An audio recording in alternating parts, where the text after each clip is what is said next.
Assalamualaikum warahmatullahi wabarakatuh. Apa kabar anak-anak ibu semua? Mudah-mudahan dalam keadaan sehat walafiat. Hari ini kita akan belajar matematika bersama Ibu Dian. Nah, sebelumnya anak-anak ibu sudah belajar matematika mengenai penyajian data dalam bentuk tabel dan diagram data. Hari ini kita akan belajar mengenai penyajian data dalam bentuk diagram garis. Tujuan pembelajaran kita hari ini yang pertama adalah setelah belajar ini, maka anak-anak ibu akan dapat membaca diagram garis. Kemudian anak-anak ibu juga akan dapat membuat atau menyajikan data dalam bentuk diagram garis. Di dalam kehidupan sehari-hari, diagram garis ini biasanya kita jumpai di bidang statistika. Nah, apabila anak-anak ibu nanti bekerja di bidang statistika, maka anak-anak ibu akan jumpa dengan yang namanya diagram garis. Di dalam statistika, biasanya diagram garis ini digunakan untuk menunjukkan data yang berkesinambungan, seperti data sensus penduduk. Kemudian, diagram garis ini juga akan selalu kita jumpai apabila kita bekerja di suatu perusahaan. Di suatu perusahaan, biasanya diagram garis ini digunakan untuk menunjukkan peningkatan atau penurunan laba atau keuntungan dari perusahaan itu. Pada dasarnya, diagram batang dan diagram garis ini hampir sama. Sama-sama memiliki sumbu datar dan sumbu yang tegak. Yang membedakan adalah untuk diagram batang, dia memiliki batang-batang yang menunjukkan nilai. Sementara pada diagram garis, dia memiliki garis-garis untuk menunjukkan peningkatan atau penurunan dari suatu data. Untuk lebih jelasnya lagi, silakan anak-anak ibu perhatikan gambar berikut ini. Ini adalah contoh dari gambar diagram garis. Nah, di sini dapat dilihat bahwa diagram garis juga sama dengan diagram batang. Dia memiliki dua buah sumbu, yaitu sumbu yang mendatar dan sumbu yang tegak. Kemudian, pada diagram garis ini, dia terdapat garis-garis seperti yang ditunjukkan oleh warna merah ini. Oleh karena itu, diagram ini dinamakan dengan diagram garis. Bagaimana cara membuat diagram ini? Nah, anak-anak ibu semua silahkan diperhatikan slide berikutnya. Ya, di sini ibu sudah punya sebuah data dalam bentuk tabel, yaitu penjualan buku tulis di koperasi sekolah selama 6 bulan. Jadi pada tabel ini tampak bahwa ada 6 bulan, yaitu dimulai dari Januari sampai Juni. Kemudian ada banyak penjualan dari setiap bulannya. Nah, yang harus kita lakukan adalah yang pertama kita harus membuat sumbu terlebih dahulu untuk diagram garis kita. Nah, ini adalah sumbu tegak dan ini adalah sumbu mendatar. Di sumbu mendatar, Ibu akan buat nama-nama bulan. Ya, di sini ada 6, maka nanti di sini nama-nama bulannya ada 6. Ibu mulai dari Januari, bulan Februari, Maret, April, Mei, dan Juni. Jarak antara setiap nama bulan ini, yang jarak antara setiap garis yang kecil-kecil ini itu harus sama, ya. Misalnya dari titik pusat ini menuju Januari itu adalah 1 cm, maka dari Januari ke Februari juga harus 1 cm. Begitu seterusnya. Kemudian untuk sumbu yang tegak ini akan Ibu isi dengan banyaknya penjualan.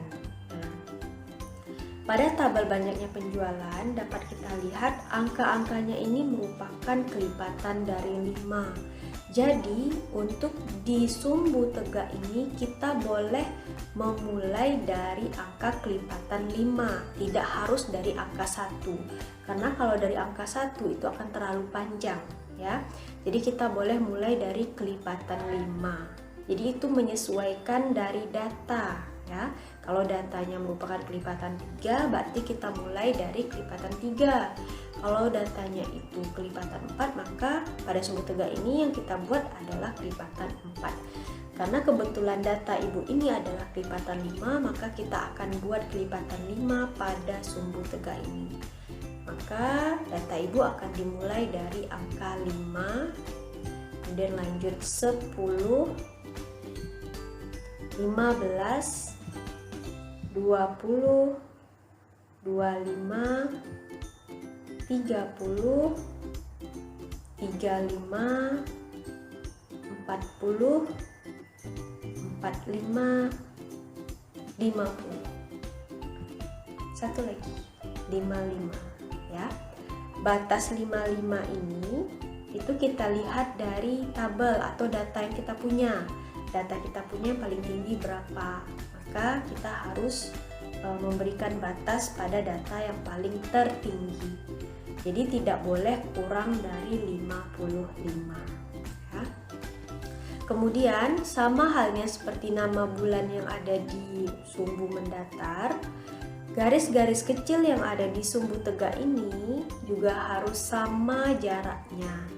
Kalau dari 5 ke 10 ini adalah setengah senti, maka dari 10 ke 15 juga harus setengah senti. 15 ke 20 juga harus setengah senti. Jadi jaraknya harus sama. Oke, selanjutnya kita akan buat tanda-tanda untuk membentuk garis pada diagram garis. Ya, mulai dari Januari. Nah, Januari ini menunjukkan angka 25. Maka kita buat dulu garis tegaknya putus-putus, kemudian kita hubungkan dengan angka 25. Februari begitu juga. Februari ditunjukkan dengan angka 40 di tabel. Maka kita buat garis putus-putus, kemudian kita satukan dengan angka 40. Maret begitu juga.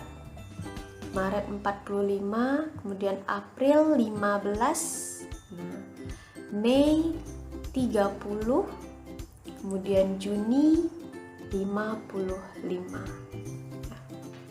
Sekarang tanda untuk titik-titik garis sudah selesai. Sekarang kita akan membuat garisnya ya. Garis ini akan menghubungkan titik yang ada pada Januari menuju ke titik yang ada pada Februari. Kemudian nyambung lagi ke titik yang ada pada Maret, kemudian ke April, ke Mei, dan ke Juni. Seperti ini. Nah, ini dia menghubungkan titik Januari ke Februari. Kemudian menghubungkan titik Februari ke Maret. Lalu menghubungkan titik Maret ke April. Lalu menghubungkan lagi titik April ke Mei. Lanjut titik Mei ke Juni. Nah, inilah yang dinamakan dengan diagram garis. Nah, sekarang kita sudah bisa membuat diagram garis dari data yang ada di tabel ini. Ya. Sekarang kita sudah memiliki sebuah diagram garis. Nah, kira-kira apa saja informasi yang dapat kita peroleh dari diagram garis ini? Yang pertama, kita akan memperoleh informasi mengenai peningkatan penjualan. Yang kedua, penurunan penjualan. Yang ketiga, banyak buku yang terjual pada bulan tertentu. Yang keempat, selisih nilai tertinggi dan nilai terendah. Ini akan Ibu bahas satu persatu. Oke, kita mulai dari yang pertama, peningkatan penjualan. Nah, di sini pada diagram garis ini kita dapat menentukan peningkatan penjualan tertinggi. Nah, misal pertanyaannya adalah peningkatan penjualan buku tulis tertinggi itu pada bulan apa? Nah, caranya kita dapat melihat garis paling panjang menuju ke atas. Tadi perjalanan garis kita itu mulai dari Januari ke Februari, Februari Maret, Maret ke April, April ke Mei, Mei ke Juni. Nah, Jadi garis yang menuju ke atas paling panjang itu ditunjukkan oleh titik dari Mei ke Juni. Maka peningkatan penjualan buku tulis tertinggi itu terdapat pada bulan Mei dan Juni. Ya. Kita lanjut ke informasi yang kedua, yaitu penurunan penjualan.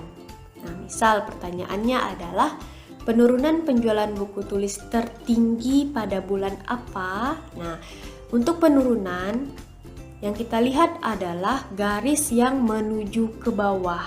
Ya, pada diagram garis ini garis yang menuju ke bawah hanya ada satu, yaitu pada bulan Maret menuju ke April.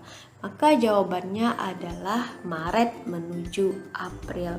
Namun apabila nanti anak-anak ibu menjumpai diagram garis yang garis menuju ke bawahnya itu atau garis menurunnya itu ada dua, maka kita harus lihat mana yang paling panjang. Yang paling panjang itulah yang merupakan penurunan tertinggi. Ya, jadi diperhatikan garisnya. Lanjut ke informasi yang ketiga, yaitu banyak buku yang terjual dalam tertentu. Misal yang ditanya adalah banyaknya buku yang terjual pada bulan Maret. Nah, ini bulan Maret. Kita lihat bulan Maret ini berada di garis angka berapa? Nah, di sini dia menunjukkan di angka 45.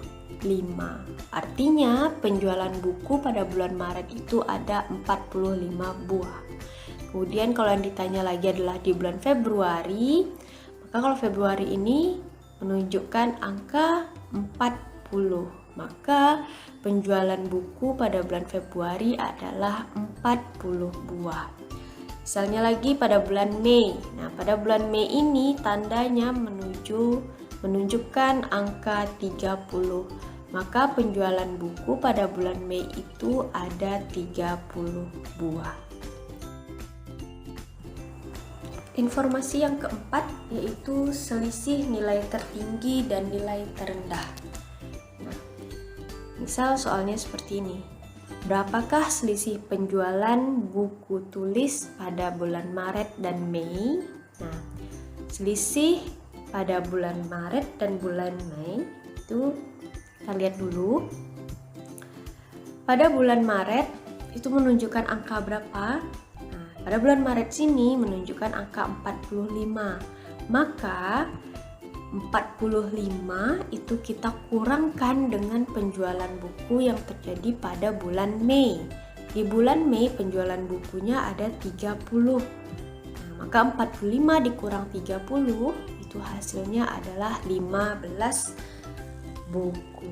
Jadi selisih penjualan pada bulan Maret dan Mei itu adalah 15 buku. Ini adalah 4 informasi yang dapat kita peroleh dari sebuah diagram garis. Setelah ini ibu akan memberikan soal-soal latihan agar anak-anak ibu lebih paham lagi mengenai pengolahan dan penyajian data dalam bentuk diagram garis.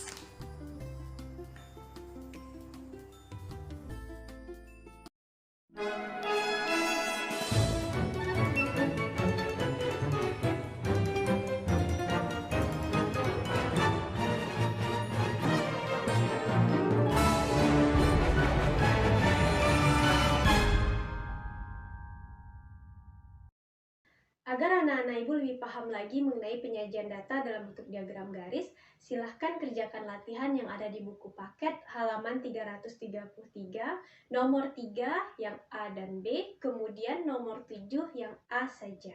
Kerjakan dengan teliti. Sampai di sini dulu pembelajaran kita hari ini. Mudah-mudahan apa yang Ibu sampaikan dapat bermanfaat untuk anak-anak Ibu semua. Ibu akhiri dengan wassalamualaikum warahmatullahi wabarakatuh.